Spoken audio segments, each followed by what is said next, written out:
So in response to my video about renewable energy and climate change and the transition, this person says, again, keep talking about oil and gas and stop there.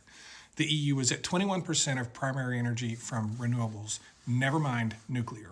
Well, the rest of the world can't deindustrialize and do what the EU is doing to attain those numbers, because that's literally what they're doing. They're reducing the amount of their energy they are consuming by decimating their industrial base. Somebody on this planet is going to have to continue building things. If you think that the world can do what the EU is doing, then you don't even have a basic understanding of what I'm talking about. Because some countries on this planet are going to have to continue producing and manufacturing things for us to continue existing. If the EU doesn't want to do it, because they have a not in my backyard attitude when it comes to energy, fine. And do you have any idea how hard it's going to get them to get that number from, say, 21% to 30%? Because right about now, they're at the phase where they have to start replacing the old renewable energy when they started building renewable energy. And at the rate they're building renewable energy, they're going to end up at a point where they're at a peak.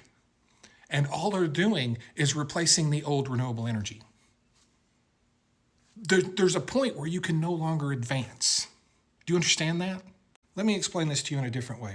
At the current rate at which we're building wind energy, we will never achieve 25% wind energy globally.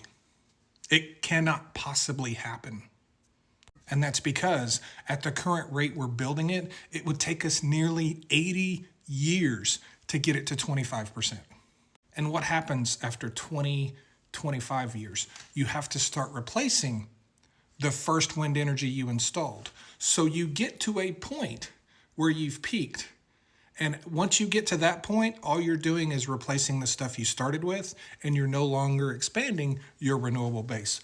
What if we doubled the speed at which we currently install wind energy? What would that do? It would do absolutely nothing, because we would reduce that time from nearly 80 years to 40 years. And guess what? Wind turbines don't last 40 years, so we would still just be replacing the first ones we installed, right? Do you understand? What if we tripled it? If we tripled it, we could maintain current wind energy production. We would have to triple the rate at which we install wind energy to maintain the current wind energy production. Do you understand what I'm saying? We would have to triple it just to maintain it.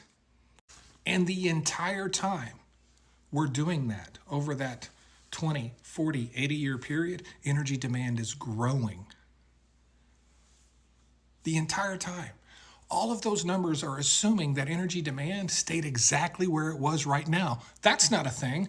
So how fast would we have to build wind energy to meet energy demand and increase the percentage of energy that is from wind? About 7 times faster than we are. And how much oil and gas and coal would it take to build that? This is why net zero is not a thing. That doesn't mean we shouldn't be working on renewable energy. That's not what I'm saying at all. And for you to suggest I shouldn't talk about it because, what, it hurts your feelings for me to tell the truth about it? Is that why I shouldn't talk about it? Because you don't like the answers I'm giving you? You sound like the Republicans that don't want me to talk about oil and gas. I just don't know how you plan a 30-year net zero goal project and have everybody on board when the entire thing is built on a complete lie to begin with. Because it is. Because it's a complete impossibility. And just because you don't like me saying that doesn't mean I'm not going to say it. You know what else is a complete impossibility? Getting halfway to net zero. Getting halfway to net zero. How about a fourth of the way to net zero? Oh, by the way, that's a complete impossibility too. Yeah, that is how unbelievably massive of an undertaking this would have to be. Thanks.